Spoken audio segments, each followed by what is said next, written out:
Hi everyone, welcome to study world classes. तो friends, आज मैं आपको बताने वाली हूँ कि सीटेट की तैयारी कैसे करें जिसमें फर्स्ट अटेम्प्ट में ही आपका सीटेट क्लियर हो जाएगा।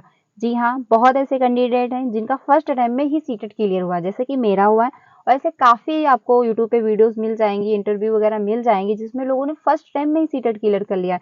लेकिन बहुत से ऐसे कैंडिडेट हैं जिनका 2 बार पेपर जो दे चुके हैं, 3 बार दे चुके, 4 बार पेपर दे चुके हैं, बट उनका सीटेट क्लियर नहीं हो पाया है। तो उनको ये वीडियो काफ़ी हेल्प करने वाली है। इसे लास्ट तक ज़रूर देखिएगा, बीच में स्किप मत करिएगा। मैं आपको बताऊंगी कि आप सीटेट की तैयारी कैसे कर सकते हैं जिसमें आपका फर्स्ट अटेम्प्ट में ही सीटेट क्लियर हो जाएगा। आपका जो एग्ज़ाम है वो फाइनल डेट है कि 7 जुलाई को ही आपका एग्ज़ाम होना है। तो ये कोई डाउट मत रखिएगा कि जो आपका एग्ज़ाम है वो डिले होगा या फिर डेट बढ़ाई जाएगी या फिर घटाई जाएगी। ऐसा कुछ नहीं होने वाला है, क्योंकि सीटेट में यही एक बेस्ट है कि इसमें नोटिफिकेशन जब आता है तो सब कुछ आपको पहले से पता हो जाता है कि कब तक ये फॉर्म अप्लाई किए जाएंगे, करेक्शन की डेट क्या रहने वाली है, एग्जाम कब होगा, आपका रिजल्ट कब आने वाला है। क्योंकि रिजल्ट आपका एग्जाम के 1 महीने बाद ही रिजल्ट भी दे देते हैं। तो हम लोग आज इस वीडियो में ये डिस्कस करने वाले हैं कि सीटेट की तैयारी कैसे करें जिसमें फर्स्ट अटेम्प्ट में ही आपका सीटेट क्लियर हो जाए। इस बार सीटेट क्लियर होना बहुत ही ज़्यादा ज़रूरी हो गया है, क्योंकि आपको वैकेंसी अदर स्टेट में देखने को नहीं मिल रही है, बट बिहार में आपको टीआरई 4 आपको देखने को मिलेगा और उसमें वैकेंसी जो आने वाली है लाखों में आएंगी। तो इसलिए सीटेट क्लियर होना बहुत ही ज़्यादा आपका ज़रूरी हो जाता है इस बार, क्योंकि सीटेट में जो फॉर्म अप्लाई किए जाते हैं वो दसों लाख किए जाते हैं। यानी इस बार का जो आपका रिजल्ट आया हुआ है उसमें काफ़ी कम रिजल्ट आया है। लोग फॉर्म भरते हैं 8-8 9-9 लाख कैंडिडेट, बट रिजल्ट आया है 1 लाख कैंडिडेट कहीं पास हो रहे हैं, 1,26,000 कहीं 30,000 ऐसे जाके पास हो पा रहे हैं। तो इनका यही एक है कि आपकी जो पढ़ाई है वो अच्छे से नहीं हो पा रही है, कहीं ना कहीं मिस्टेक हो रही है जो फर्स्ट अटेम्प्ट में सीटेट क्लियर नहीं हो पा रहा है। क्योंकि सीटेट का सिलेबस वही है, बस पूछने का तरीका बदला है। क्योंकि 2015 के आप पेपर उठा के देख लीजिए सीटेट के, तो वो इजी हैं कंपेयर, मतलब अभी की अपेक्षा पहले के इजी पेपर है।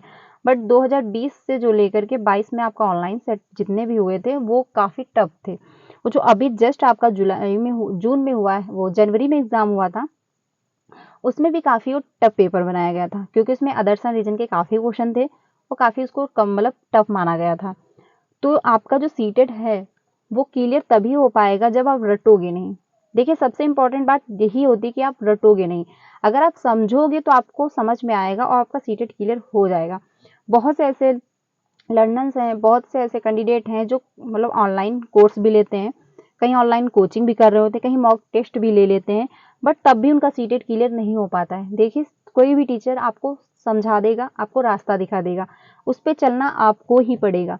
मैंने कोई कोर्स नहीं खरीदा, कोई ऑनलाइन कोचिंग नहीं की, कोई मॉक टेस्ट वगैरह नहीं लिया, सिर्फ मैंने यूट्यूब की हेल्प ली और मैंने खुद से पढ़ाई करके अपना सीटेट क्लियर कर लिया। ऐसे ही आप लोग करिएगा, आपका भी क्लियर हो जाएगा। इसमें मैं बात करूं कि पेपर 1 पेपर 2 दोनों के लिए, तो जितने भी कैंडिडेट हैं पेपर 1 एंड पेपर 2 दोनों पेपर देने वाले हैं, उनके लिए ये वीडियो काफ़ी हेल्प करेगी। बाकी बुक कौन सी रहती है, कहाँ से ज़्यादा क्वेश्चन बनते हैं सीटेट में छपते हैं, इस पर भी हम लोग बात करने वाले हैं। देखिए, आपने जब सारा सिलेबस आपको कंप्लीट हो जाएगा तो आप मतलब क्वेश्चन लगाओगे, क्योंकि सीटेट में क्वेश्चन बहुत सारे होते हैं, आपको लगाने पड़ते हैं। फिर उसके जब क्वेश्चन लगाओगे तो आपको समझ में आता है क्वेश्चन कैसे पूछे जाते हैं।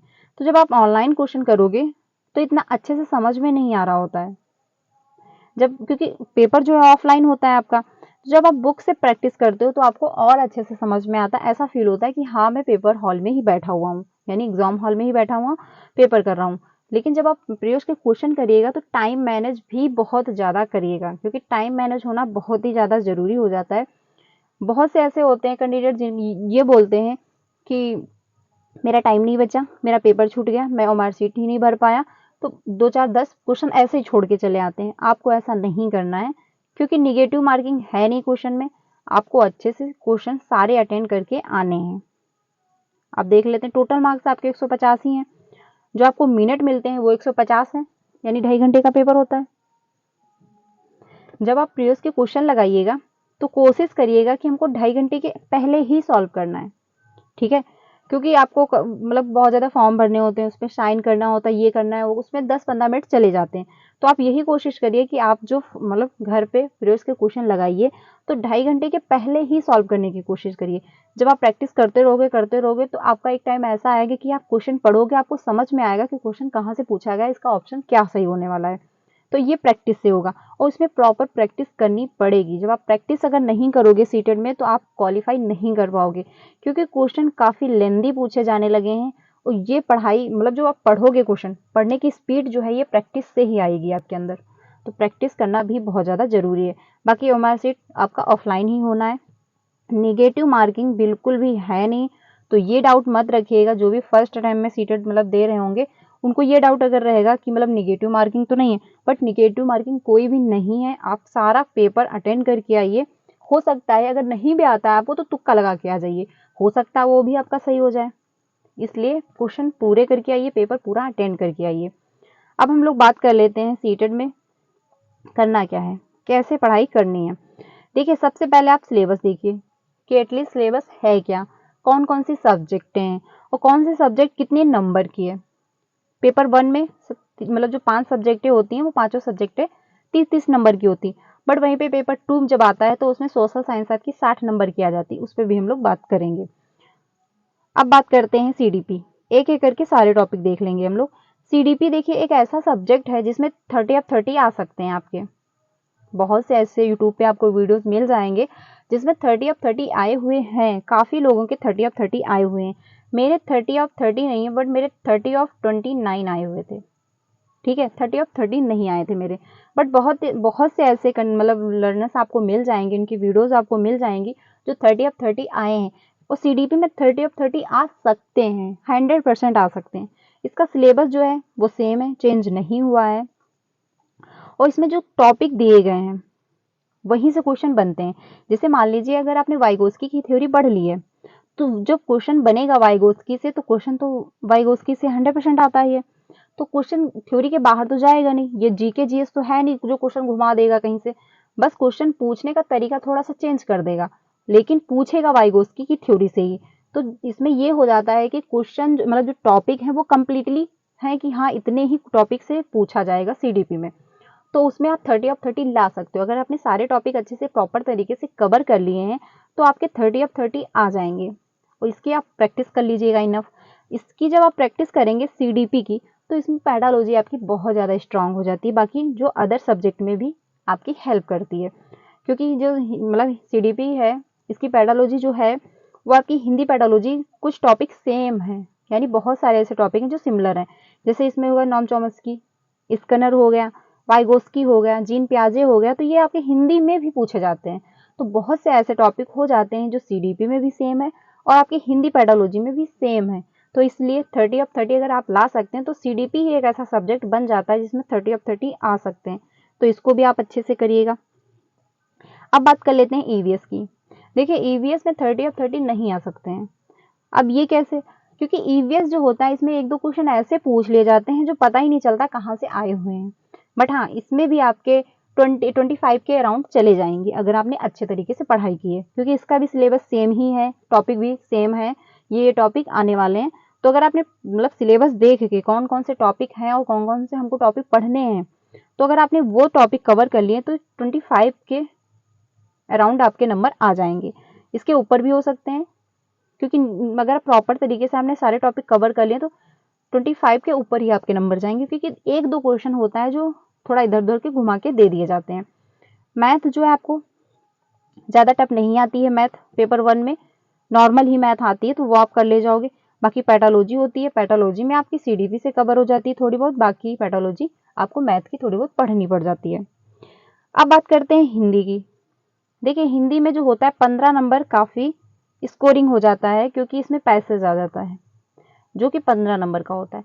और बहुत से कैंडिडेट होते हैं इसी पे मिस्टेक करते हैं।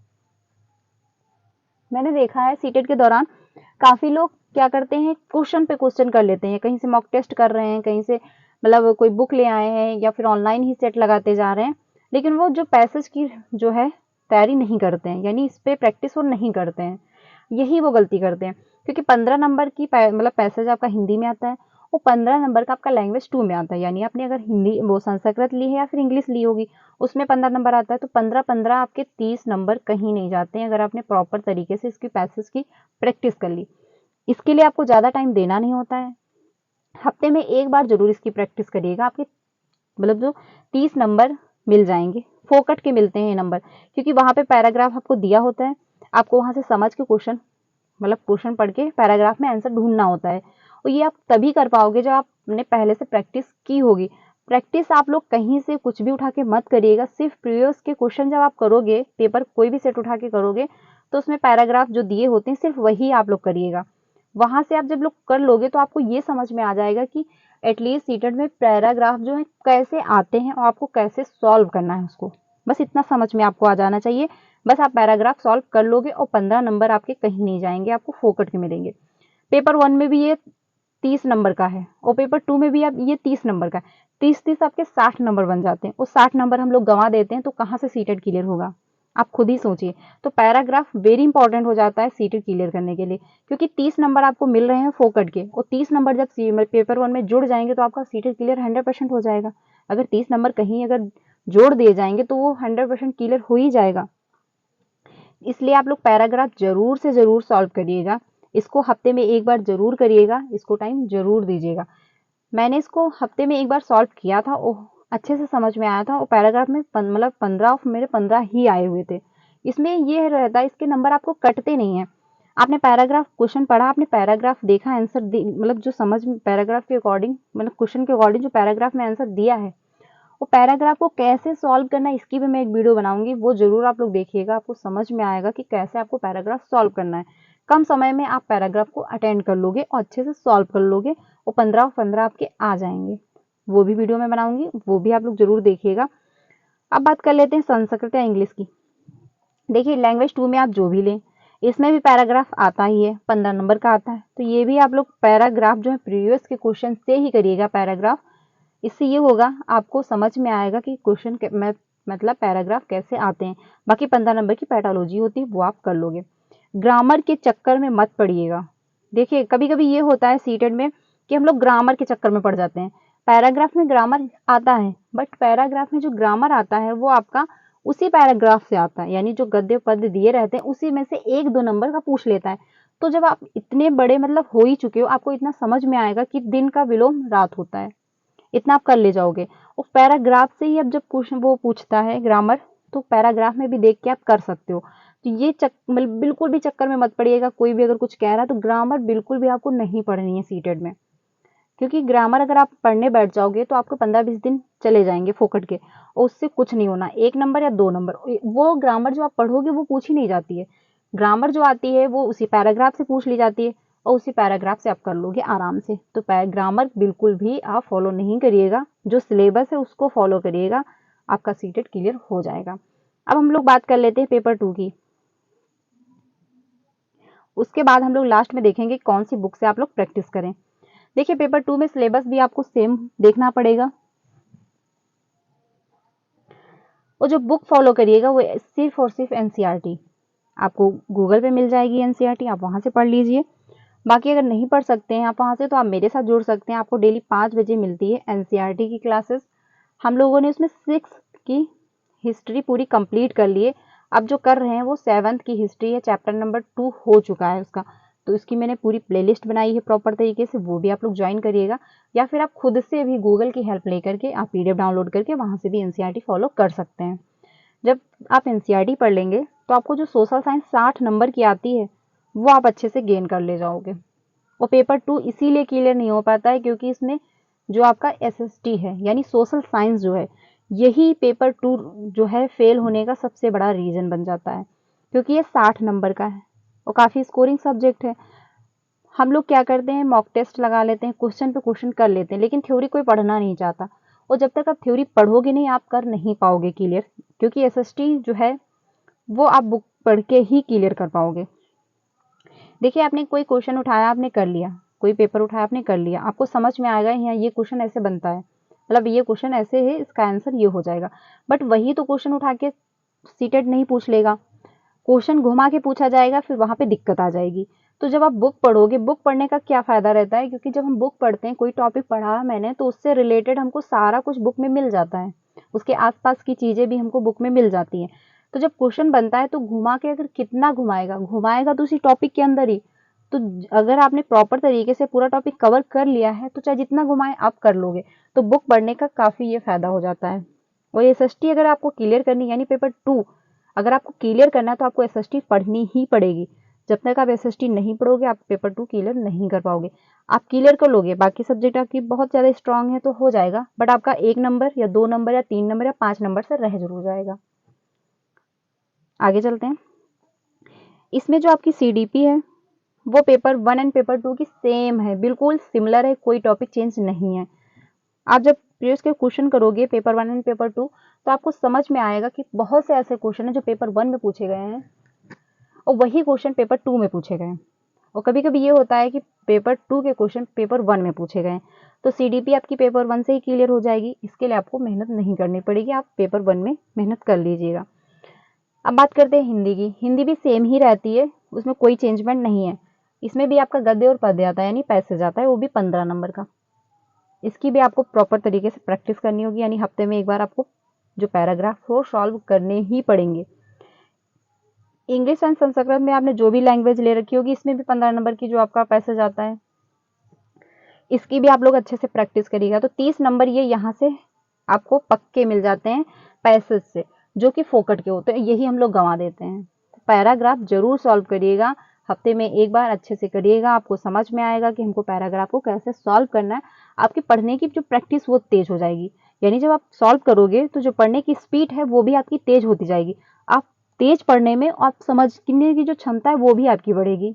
प्रैक्टिस से बहुत फ़ायदा ये होता है कि आपका टाइम मैनेज हो जाता है, ठीक है, आपकी पढ़ने की स्पीड तेज हो जाती है, और आप स्पीड जो पढ़ने की तेज होती है उसके साथ ही साथ आपकी समझने की भी क्षमता जो है वो बढ़ जाती है। तो प्रैक्टिस से बहुत सारे फायदे होते हैं, इसलिए आपको प्रैक्टिस बहुत करनी है, क्योंकि सीटेट में बहुत कुछ पढ़ना होता है। क्वेश्चन आपके 8-8 9-9 लाइन के, कभी कभी 6-6 7-8 मतलब लाइन के मिल जाते हैं। कोई भी आप क्वेश्चन उठा के देखिए, 1 लाइन या 2 लाइन का क्वेश्चन नहीं मिलेगा सीटेट में। अब पहले मिलते थे बट अब नहीं मिल पाते हैं। अब जो होते हैं 5 लाइन 6 लाइन 7 लाइन के क्वेश्चन पूछे जाते हैं, उसको पढ़ने के लिए आपको टाइम चाहिए। लैंग्वेज घुमा देता है, मतलब उसका अर्थ वही होगा बट जो लिखा होगा शब्द वो घुमा देगा। अब उसमें आप उलझे रह जाओगे इसका अर्थ क्या होता है। तो ये बहुत ज़्यादा हो गया है अब सीटेट के दौरान, क्योंकि लैंग्वेज घुमा के पूछ ली जाती है, फिर वहाँ पे दिक्कत हो जाती है, क्योंकि हमने थ्योरी तो पढ़ी नहीं है, हमने कोई सीडीपी के टॉपिक तो कवर नहीं किया, हमने तो सिर्फ मतलब प्रीवियस के क्वेश्चन लगा लिए, कोई मॉक टेस्ट खरीद लिया है बस। तो जब लैंग्वेज घुमा देता है तो वहाँ पे दिक्कत क्रिएट होती है। तो इसलिए आपको सिलेबस फॉलो करना है, थ्योरी पढ़नी है अच्छे से, बुकें पढ़नी है, तभी जाके फिर जाके प्रीवियस के क्वेश्चन की प्रैक्टिस करनी है। बस कोई मॉक टेस्ट वगैरह, कोई ऑनलाइन कोर्स है, कुछ भी आपको लेने की जरूरत नहीं पड़ेगी। अब बात कर लेते हैं सोशल साइंस। देखिए जो सोशल साइंस आपका है 40 नंबर का कंटेंट आता है, ठीक है, और 20 नंबर की आपकी पेडागोजी होती है। तो पेडागोजी जो होती है वो आपकी कंप्लीट हो जाएगी बुक से ही। जब आप बुक पढ़ोगे तो बुक से आपका कंटेंट तो मजबूत ही हो रहा होता है, साथ में पेडागोजी भी आपकी मजबूत हो रही थी। मान लीजिए अगर आपने कोई टॉपिक पढ़ा, उससे अगर क्वेश्चन बना तो आपने ये कर लिया, बट अगर उसी से पेडागोजी का क्वेश्चन बना दिया गया घुमा के तो आप कर ले जाओगे, क्योंकि आपने बुक पढ़ रखी है। तो बुक फॉलो करना बहुत ही ज़्यादा ज़रूरी है। आप सिर्फ एनसीईआरटी फॉलो करिए और 6, 7, 8 की एनसीईआरटी पढ़िए बस। उसके बाद सबसे इम्पॉर्टेंट एक बात और मैं कहना चाहूँगी, देखिए जब भी आप कोई भी टॉपिक उठाइए पढ़िए, फिर उसको कम शब्दों में उसकी नोट्स बना लीजिए। जब आप नोट्स बनाओगे तो मतलब मैं ये नहीं कहती प्रॉपर तरीके से आप नोट्स बनाइए, बट हाँ मतलब आप ऐसे बनाइए कि आपको समझ में आए, क्योंकि उसके लिए कोई आपको बुक प्रिंट नहीं करवानी है, सिर्फ आपको समझना है। तो जब आपने कोई एक टॉपिक उठाया, मान लीजिए सोशल साइंस का कोई एक चैप्टर उठाया, आपने पढ़ लिया, आपने पढ़ा, आपको समझ में आया कि हाँ इस टॉपिक में किस बारे में गिवन है, अब आप उसको अपने शब्दों में लिख लीजिए, जो आपको लगे कि हाँ ये पॉइंट नोट करने वाला है, यहाँ से क्वेश्चन बन सकता है, तो वो आप नोट कर लीजिए। आप जब नोट करेंगे तो वो आपके दिमाग में अच्छे से फीड हो जाएगा। लिखने से ज़्यादा याद होता है, ऐसा लोग मानते हैं, ऐसा है भी। जब आप लिखोगे तो आपको और अच्छे से समझ में आएगा। जब आप नोट्स बना लोगे, डेली आप 15 से 20 मिनट में आपके नोट्स बन जाएंगे हर टॉपिक के, क्योंकि बहुत से कम पॉइंट लिखने होते हैं। मैंने ऐसे ही बनाया था, बस मतलब आप अपने हिसाब से लिख लीजिए कि हाँ इसमें ये पॉइंट हैं, आपको समझ में आने चाहिए बस। जब आप ये नोट्स बना लोगे तो ये नोट्स आपके लास्ट टाइम बहुत ही ज़्यादा हेल्प करते हैं। वो कैसे? जैसे कि मान लीजिए आपने नोट्स बना लिए, डेली 15 से 20 मिनट टाइम दे दिया, टॉपिक पढ़ने के बाद आपने नोट्स बना लिए।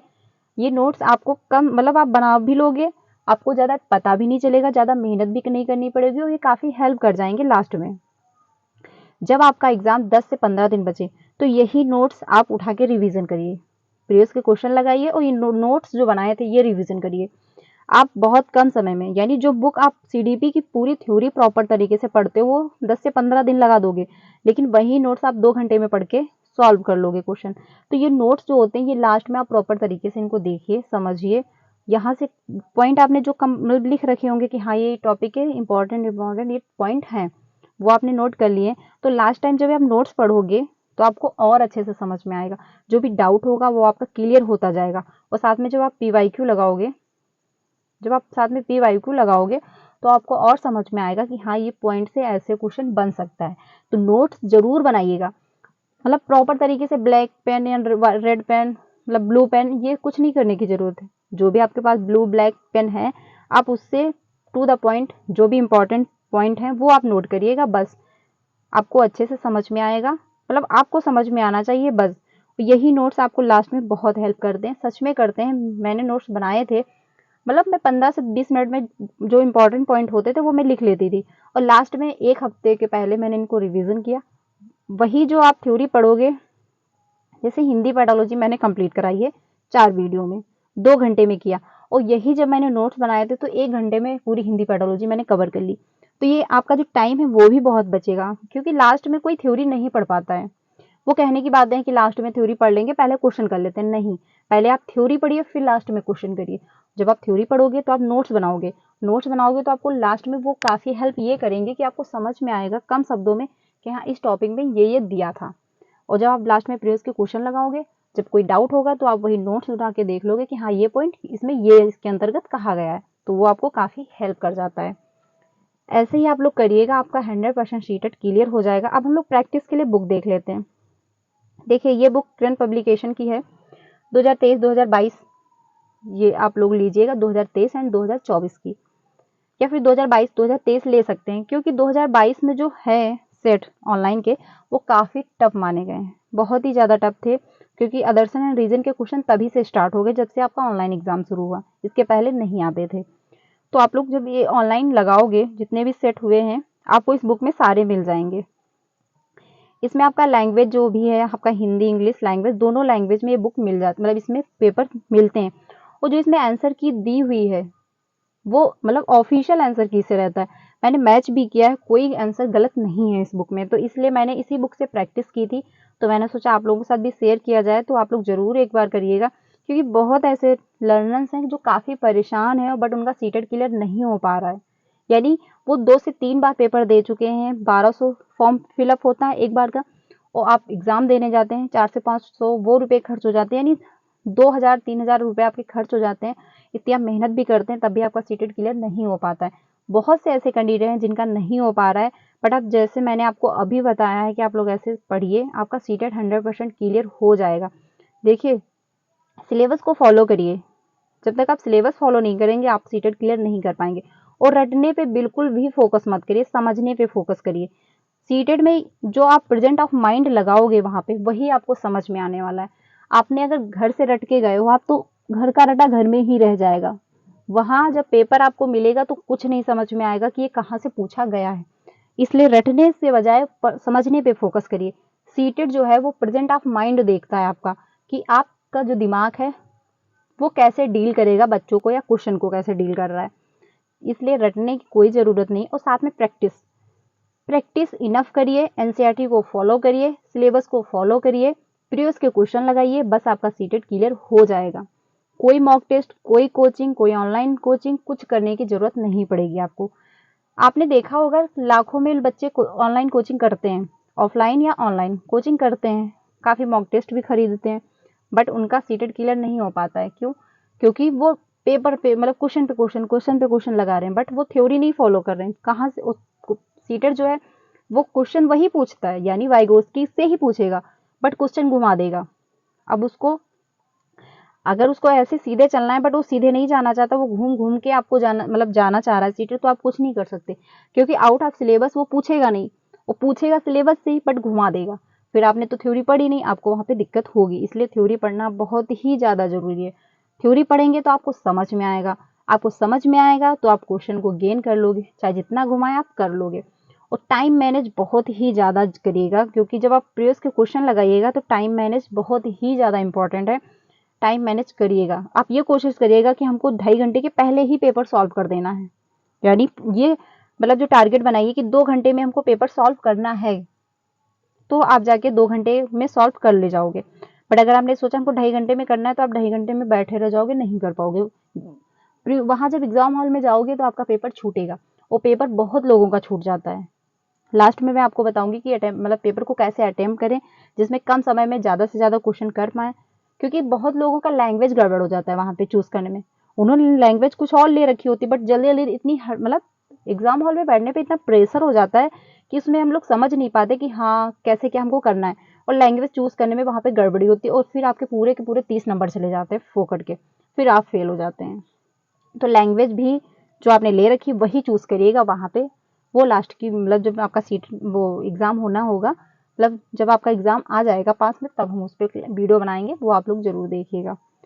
तो फ्रेंड्स, ये वीडियो अच्छी लगी हो तो इसको लाइक ज़रूर करिएगा। बाकी अपने कमेंट सेक्शन में राय ज़रूर दीजिएगा कि जो मैंने आप लोगों से डिस्कस किया है, ये मेरी जो मतलब राय है, ये अच्छी लगी आपको या नहीं है, ये हेल्प करेगी या नहीं करेगी। ये वीडियो मैंने सिर्फ उन लोगों के लिए मतलब ज़्यादा फोकस करके बनाया है जिनका 3 से 4 बार सीटेट जो दे चुके हैं वो क्लियर नहीं हो पाया है। तो आप लोग ऐसे ही फॉलो करिएगा, आपका सीटेट क्लियर हो जाएगा, 100% हो जाएगा। एक बार भरोसा करके देखिए, मैंने ऐसे ही पढ़ाई की और मेरा सीटेट क्लियर हो गया है। बाकी आपको 3 बजे क्लास मिलती है, वो डीपी मतलब वो पेपर 1 एंड पेपर 2 दोनों के लिए होती है। 5 बजे जो क्लास मिलती है वो सोशल साइंस की होती है, इसमें हम लोग एनसीईआरटी कवर कर रहे हैं। आपको जो 2 बजे क्लास मिलती है वो बीपीएससी की क्लासेस उसमें चलती है, एससीईआरटी, जीके एंड जीएस हम लोग कवर कर रहे हैं। तो अगर आप मेरे साथ जुड़ना चाहते हैं तो मेरे साथ भी जुड़ सकते हैं। बाकी आप एनसीईआरटी फॉलो करिएगा। अगर आप गूगल से पढ़ना चाहते हैं एनसीईआरटी की पीडीएफ डाउनलोड करके, तो वहां से आप पढ़ सकते हैं, आपको मिल जाएंगी। तो फ्रेंड्स, मिलते हैं नेक्स्ट वीडियो में।